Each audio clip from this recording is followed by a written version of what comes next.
ప్రస్తుతం జోగి రమేష్ ఒక సంచలనమైన press meet పెట్టాడు. ప్రెస్ మీట్ కూడా ముగిసింది. ఈ ప్రెస్ మీట్‌లో అనేకమైన ఏదైతే కార్యక్రమాలు వాటన్నిటి గురించి కూడా ఆయన మాట్లాడాడు. ముఖ్యంగా నాకేదైనా జరిగితే ఇక్కడ లోకేష్‌దే బాధ్యత. ఈ యొక్క దాడంతా కూడాను చంద్రబాబు కనుసన్నల్లో లోకేష్ ఆదేశాల అనుసారంగానే అలాగే ఎంపీ కేశినేని చిన్ని ఎవరైతున్నారో ఆయన నేతృత్వంలోనే ఈ యొక్క దాడులు జరిగినాయి. ఆయన ఆధ్వర్యంలోనే ఈ దాడి జరిగింది నా పైన అని చెప్పేసి మాజీ మంత్రి అలాగే జోగి రమేష్ కూడా చెప్పారనమాట. ఏపీ ముఖ్యమంత్రి చంద్రబాబు, మంత్రి నారా లోకేష్ పై మాజీ మంత్రి వైసీపీ నేత జోగి రమేష్ మరోసారి తీవ్రమైన వ్యాఖ్యలు కూడా చేశారు. తనను 83 రోజుల పాటు జైల్లో పెట్టినా మీ కడుపు మంట ఇంకా చల్లారలేదా చంద్రబాబు అంటూ ఆయన వ్యాఖ్యానించారు. దీంతో పాటుగా నారా లోకేష్ ఆదేశాలతోనే తన ఇంటిపైన దాడి జరిగిందని అన్నారు. తనను అంతం చేయాలనే ఆలోచన లేకపోతే దాడి ఎందుకు చేస్తారని ప్రశ్నించారు. తనకేమైనా జరిగితే లోకేష్ దే బాధ్యత అని అన్నారనమాట. నీ రెడ్ బుక్ తీసి మడిచిపెట్టుకో అంటూ లోకేష్ ను ఉద్దేశించి జోగి రమేష్ మరోసారి సంచలన కామెంట్ చేశారు. తప్పుడు కేసులతో తన తమ్ముడిని కూడా అక్రమంగా దాదాపుగా 83 రోజుల పాటు జైల్లో పెట్టారని జోగి రమేష్ మండిపడ్డారు. మమ్మల్ని ఇక్కడ వేధించి రాక్షసానందం పొందుతున్నారా అని చెప్పేసి ప్రశ్నించారు. అయితే ఒక కుట్ర ప్రకారమే తన ఇంటిపైన దాడి జరిగిందని అన్నారు అనమాట. మీరు బూతులు తిరిగితే తప్పులేదు కానీ మేము ప్రశ్నిస్తే తప్ప అని నిలదీశారు. అలాగే సోషల్ మీడియాలో పోస్టులు పెట్టి గూండాలను రప్పించాలని ఆరోపించారు. ముఖ్యంగా ఎంపీ కేశినేని చిన్ని ఆధ్వర్యంలోనే గంజాయి బ్లేడ్ బ్యాచ్ దాడికి సంబంధించి వీళ్ళంతా కూడా ఈ దాడికి దిగారు అని చెప్పేసి ఆయన మాట్లాడారు. అలాగే టీడీపీ గూండాలకు పోలీసులు రక్షణ కల్పించారని మండిపడ్డారు. అయితే పోలీసుల సమక్షంలోనే తన ఇంటి పైన దాడి జరిగిందన్నారు. ఆ సమయంలో పోలీసుల చేతుల్లో లాఠీలు కూడా లేవని చెప్పారనమాట. రైట్, ఇక్కడ కూటమి ప్రభుత్వంపై ప్రజల యొక్క తిరుగుబాటు ప్రారంభమైందని కూడా చెప్పారు. తనకు అండగా జగనన్న వైసీపీ సైన్యం ఉందని చెప్పేసి ఆయన మాట్లాడారు. తాను ఎక్కడికి పారిపోలేదని చెప్పారు. అయితే విద్యార్థి దశ నుంచే రాజకీయాల్లో నేనున్నాను.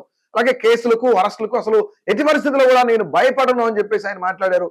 తన ఇల్లు తగలబెట్టి లోకేష్ దగ్గర మంచి మార్కులు కొట్టేద్దామని చెప్పేసి కొందరు అనుకుంటున్నారని చెప్పేసి ఆయన మాట్లాడారు. సో మరీ ముఖ్యంగా ఆయన కొన్ని ముఖ్యమైన అంశాలు ఏం మాట్లాడారంటే అంటే ఇక్కడ రాష్ట్ర వ్యాప్తంగా అనేక మంది వైసీపీ నాయకుల పైన కూడా దాడులు జరుగుతున్నాయని చెప్పేసి అలాగే ఇటుపక్క రోజా కూడా కొంత కూటమి ప్రభుత్వం పైన ఫైర్ అయ్యారు.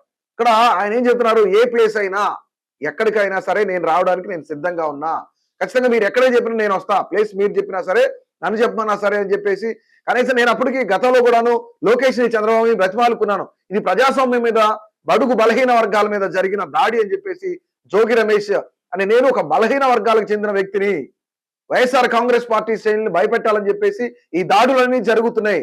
మా ఇంటి మీద 100 మంది తెలుగుదేశం పార్టీ రౌడీలు కానీ గుండాలు కానీ దాడి చేశారు. ఇక జోగి రమేష్ మీద దాడి చేయడమే కాదు మట్టు పెట్టాలని కూడా చూస్తున్నారు. చంద్రబాబు కనుసన్నలోని ఇదంతా జరిగింది, లోకేష్ ఆదేశానుసారం జరిగింది, ఎంపీ చిన్ని ఆధ్వర్యంలో ఈ దాడులు జరిగింది అని చెప్పేసి దాదాపుగా విజయవాడ నుంచి గూండాలు కానీ రౌడీలు కానీ పిక్ పాకెటర్లు కానీ లేదంటే ఇక్కడ బ్లేడ్ బ్యాచ్ కానీ పంజా సెంటర్ రాణి గారి తోట అలాగే సీతానగరం వైఎస్ఆర్ కాలనీ అన్ని చోట్ల నుంచి కూడా రౌడీల్ని గుండాలను పిలిపించుకొచ్చి నా ఇంటిపైన దాడి చేశారు అని చెప్పారు. సో ముఖ్యంగా ముందుగానే ఇది పక్కా ప్లాన్ ప్రకారమే జరిగింది. పక్కా ప్లాన్ చేసుకుని నా మీద నా కుటుంబం మీద పన్నిన పన్నాగం ఇది. అంటే ఇక్కడ ముఖ్యంగా బడుగు బలహీన వర్గాలకు చెందిన నా మీద దాడి చేయడం అనేది ఒక దుర్మార్గపు చర్య.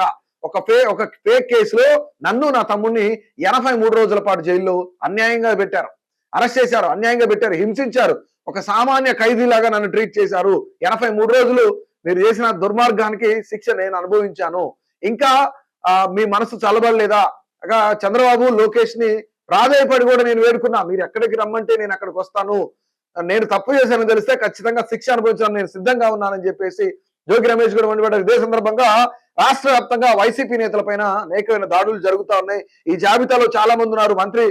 మంత్రులు అంబటి రాంబాబు గాని, జోగి రమేష్ గాని, కొడాల నాని గాని, పేర్ని నాని గాని, అలాగే దాడిశెట్టి రాజుతో పాటు వల్లభనేని వంశీ, ముద్రగడ పద్మనాభం, భూమన కరుణాకర్ రెడ్డి, కేతిరెడ్డి పెద్దారెడ్డి, అలాగే నల్లపరెడ్డి ప్రసన్న కుమార్ రెడ్డి వంటి సీనియర్ నేతల వీళ్ళ నివాసాల పైన దాడులు కూడా జరిగినాయి. పదే పదే కంటిన్యూగా తరచూ కూడా వైసీపీ నేతల్ని టార్గెట్ చేసి మరీ దాడి చేస్తున్నారు అని చెప్పేసి ఇక్కడ జోగి రమేష్ అలాగే రోజా కూడా దీనిపైన ఫైర్ అయ్యారన్నమాట.